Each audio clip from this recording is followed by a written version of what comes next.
So, ladies and gentlemen, we've been doing this for 54 years.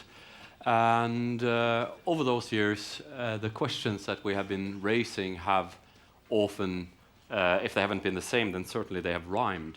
We've been discussing NATO cohesion, the intentions of Russia, other challenges that we haven't seen that we need to be dealing with. What we've seen in the most recent years has given us a chance to raise a larger and all more worrying question, an Anglo-American abdication of the throne.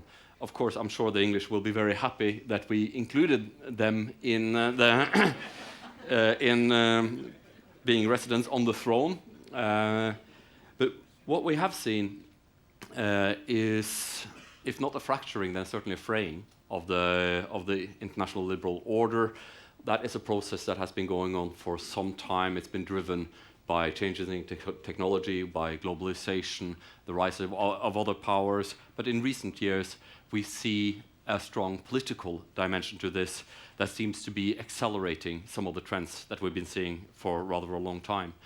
In the pamphlet that you have all been given, it's alluded to or pointed to the rise of Trump and American exceptionalism. I'm sure some of you at least saw President Trump's speech to the UN General Assembly, where he raises the banner for America as a country that will take care of its own interest first, not seeing itself as the leader of a collective.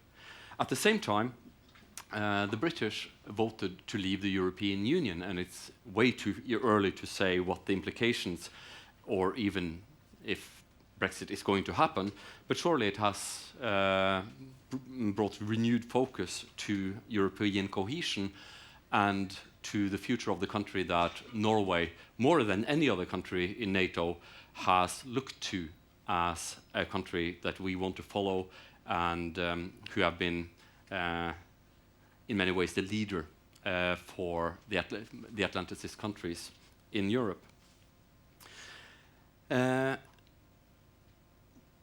What we're going to be discussing is the prospect of other orders. We see both in Russia and in China, even in countries like Brazil and in India, advocates of alternative orders.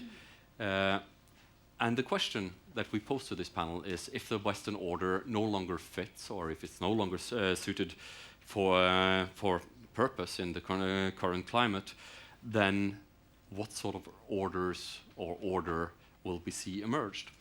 And with us here to discuss these questions, prescient and big, no doubt, we have assembled a sterling panel. Andrew Mitchell is the Dean of the George Washington European Center for Security Studies. We have Mercy Cow, columnist for The Diplomat and a member of the National Committee on US-China Relations. We have my old friend, Fyodor Lukyanov, who's the editor-in-chief for Russia in Global Affairs and the chairman of the Council of Foreign and Defense Policy in Russia. And finally, one of our own statesmen, Espen Barth Eide, who is currently a member of the Norwegian Parliament. Each of the speakers will take the podium and give 10 minutes of introductory remarks, and then the entire panel will converge on the podium for a discussion. And I would very much like for you in the audience to come up with the best and the sharpest questions you possibly can. Keep comments to a minimum, but sharp questions that we can pose to the panel are more than welcome. So listen intently and enjoy.